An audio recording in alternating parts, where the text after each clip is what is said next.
Hi, everybody. Mitch Tanenbaum here. Thanks for joining me today. This is the Security News Update for September 17th, 2023. In the alerts department, we saw for the first time a new clause in a cyber insurance policy. And, many of you know that we review cyber insurance policies for clients. So, we're kind of up to date on what's going on. But this particular clause um, said that you if you're breached and the cause of the breach is the lack of installation of a patch, then your coverage is reduced. Think about the Equifax breach, right? That was one where they missed one of the patches that they didn't miss the patch. They missed patching one machine. They had patched a bunch of other machines and not that one. And they said if that's the cause and the patch is like 6 months old, then your deductible now, instead of being whatever it is, $1,000, $5,000, is now 25% of your coverage. And your coverage is reduced by 75%. So that means if you used to have $1 million coverage, now you only have $250,000 coverage. So they're getting serious about having people install patches and install them in a timely fashion. And actually, 45 days, it's reduced. Your coverage is reduced in half. So, if you don't have a good patching strategy, you need some help with that, reach out to us. We'll be happy to help you with it.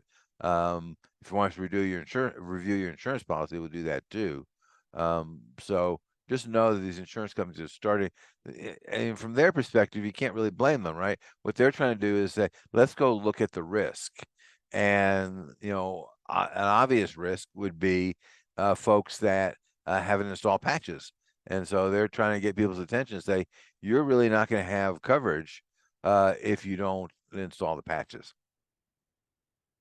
Next, Google is finally getting rid of third-party cookies in Chrome.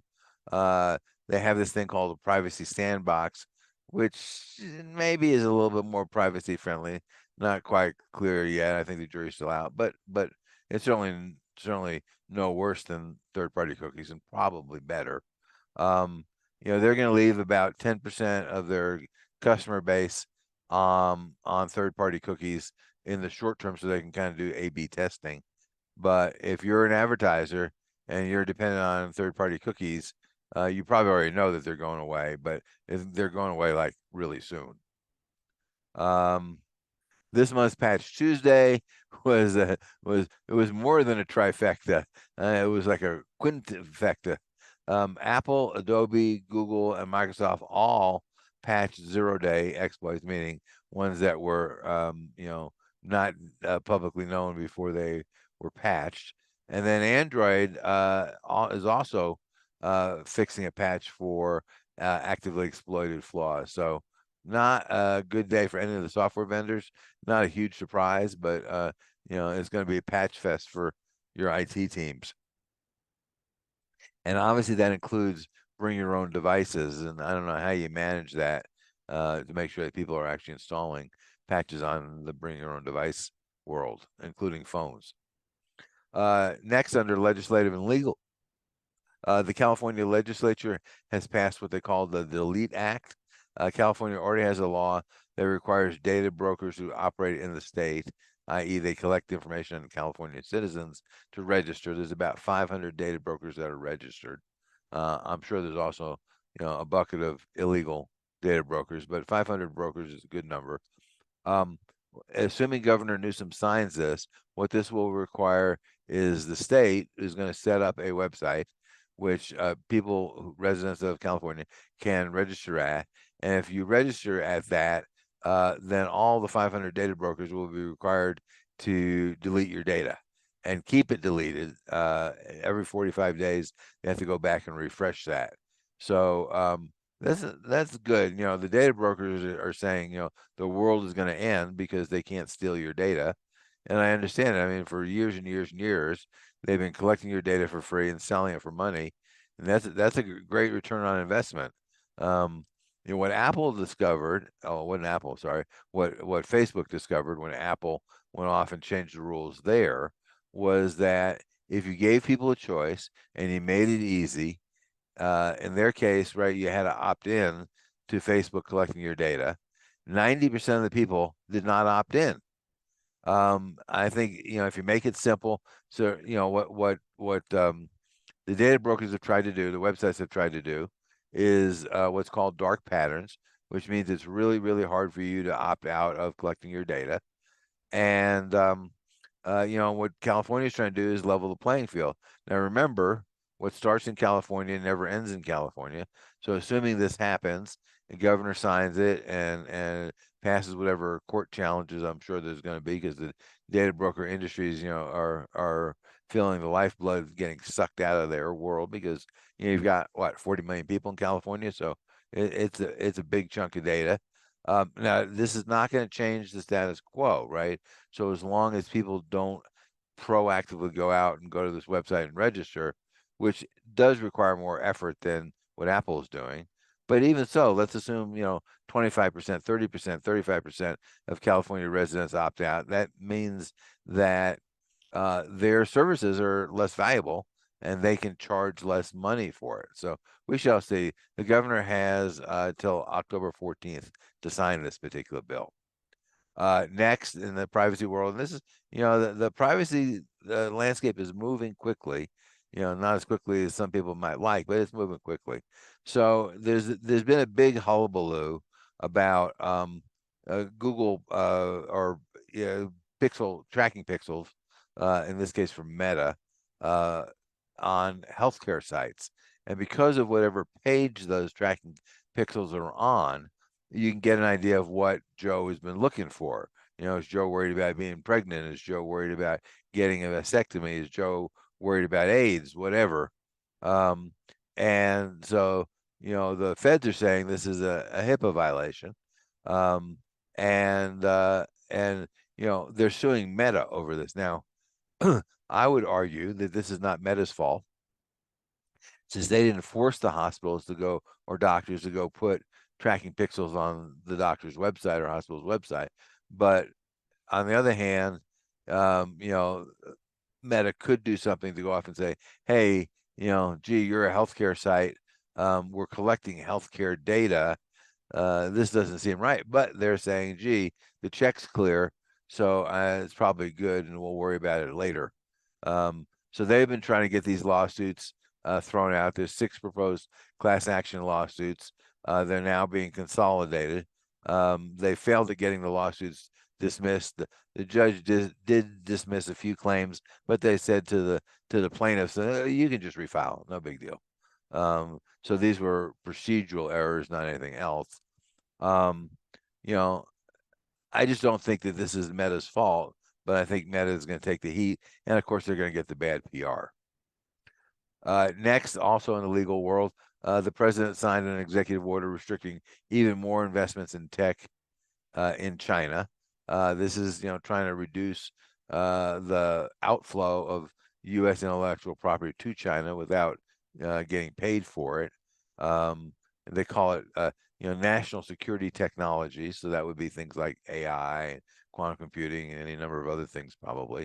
And they're worried about countries of concern. And I believe there's only one country in that list, which is China. So at the same time, the Treasury released a notice of proposed rulemaking, which says that there was coordination going on between the White House and Treasury, because otherwise there's usually a 6 to 9 month lag time. And what they're trying to do is tighten the noose around China's neck, which is I think is probably a good thing. Next, bless their pea-picking heart, as the Southerners say, and not in a kind way. The Manchester Police Department lost the data on all of their officers. This is another supply chain attack. It was a vendor. And another police department in the UK. Of course, this happens in the US as well. It affects 11,000 police officers in Manchester. This comes right after the London Metro Police lost the data on 47,000 of their employees, and the Northern Ireland Police lost the data on all of their employees. So, and obviously, there's all kinds of things that bad guys could do with data on policemen, because bad guys don't necessarily like policemen and they might do evil things. So it's not a great situation for police officers. And there's really nothing you can do about it. Once the data is out in the wild, it's out in the wild. In the education department, the Food and Drug Administration, last year, Congress, as part of the appropriations bill, passed a law requiring medical device makers to go off and actually consider cybersecurity. The FDA released a set of guidelines, regulations, not really guidelines, regulations in terms of how this is going to work. In March, there was a 6-month grace period. And so now, October 1st, these regulations go into effect. What the regulations say is that, that medical device makers have to have a plan to monitor and patch devices after they've been approved, have a process in place for secure software development, and provide software bill of materials to Food and Drug Administration. If they don't do that, when they bring up their device for approval for certification, the FDA can say, nah, I don't think so. Now, the question is whether the FDA has the chutzpah to do that. I don't know. I'm hoping they do. They got $5 million from Congress to go fund that organization, so they can't say they don't have the money. But we shall see. Hopefully they will. History tells me that they tend to be very industry friendly. So we shall see. But maybe I'll be optimistic. In the breach department, we have a very interesting tale of two breaches this week, both in Las Vegas, both casinos and hotels. One was MGM and the other was Caesars. Caesars apparently paid a ransom after getting hit by a ransomware attack, somewhere between $15 and $30 million. We fund the North Koreans and Russians, to the tune of, billions and billions of dollars a year. So $15 to $30 million is not a lot in this particular case. On the other hand, MGM did not. Caesars is going about their merry business, pretending like nothing happened. And MGM has been down a rabbit hole trying to figure out how to dig their way out.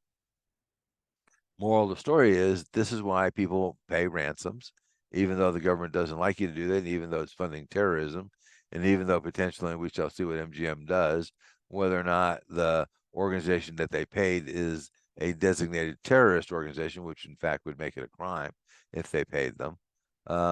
But sometimes you can get special dispensation from the Pope, aka the Treasury, to pay ransom if it's like really important.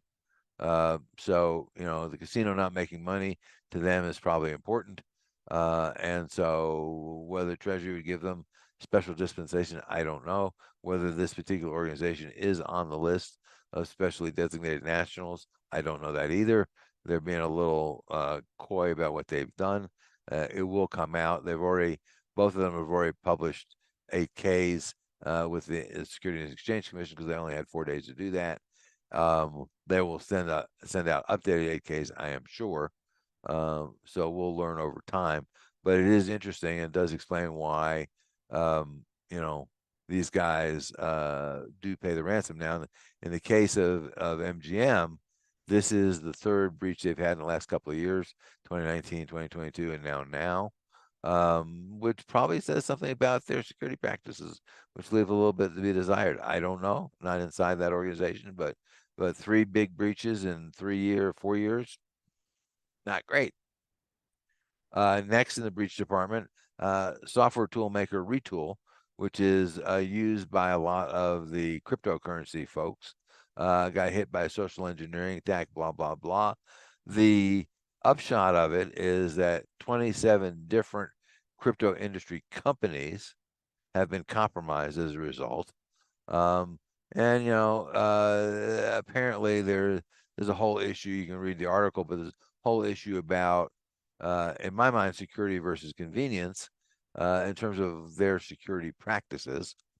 And 5 or 10 years from now, when all the lawsuits are settled, assuming they're still in business, they're going to come back and look at it and say, hey, was that convenience really worth it? Should we really have done something different as opposed to? And that's really the question you got to ask yourself, right?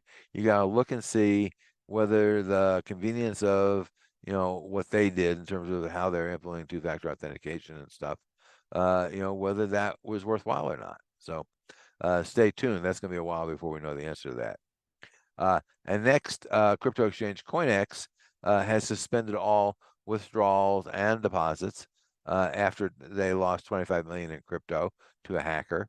So they're investigating. They claim that they will reimburse folks if their money was stolen. What we don't know at this point is how much of the money was theirs out of their wallets and how much of the money was customers' money. So, but right now that's all frozen. So I hope you don't need your money anytime soon. And then follow-on reports say the number's not really 25 million; it's really north of 50 million. So I guess they're still counting all those crypto coins. Those coins take a long time to count because they're small. So we'll see what happens there. Next, Microsoft is explaining, which is give them credit for that, right? They're not hiding how this most recent Chinese email hack occurred. Mostly, it was due to some, in my opinion, defective processes inside of Microsoft in terms of how they were doing key management, and also human error, which is always a challenge. Some people would say, well, there's no such thing as human error; it's just bad systems, bad processes. There's some fairness to that, but nonetheless, it still happened.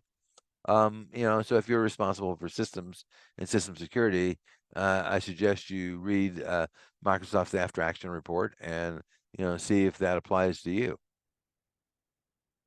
Next, CXOs and directors are growing wary of generative AI, and it's not because they don't think it works or they don't think it improves efficiency. They're worried, A, that the bad guys are using it, which we know they are, and that puts them at higher risk. And also because their employees are using it without regard to security and privacy, and that puts the company at risk as well. So, if you need, someone to help you think through what you should and shouldn't be doing when it comes to generative AI, then give us a holler. We'll be happy to help you. There's not, a simple answer to it, but some policies and procedures and training, will go a long way to improving things. Um, and lastly, the security news update for this week, ex-NSA Director General Keith Alexander, when he left the NSA, formed a security company. They raised something like $80 million. They've burned through it all, and they're now on the verge of bankruptcy. Not sure what they did right or wrong, but clearly you would think they would be able to, pace themselves so they don't burn through all their money. That didn't happen, apparently. And so now they may vaporize themselves. Next, we're seeing some challenges with Twitter. Twitter would like to be the be-all, end-all for all different kinds of services, including financial services. People getting their Twitter accounts compromised left and right. You really should not assume Twitter is secure.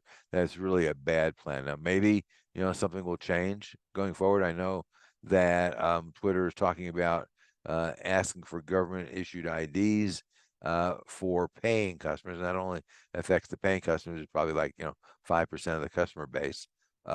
So that really doesn't make much of a difference. But they are talking about doing that.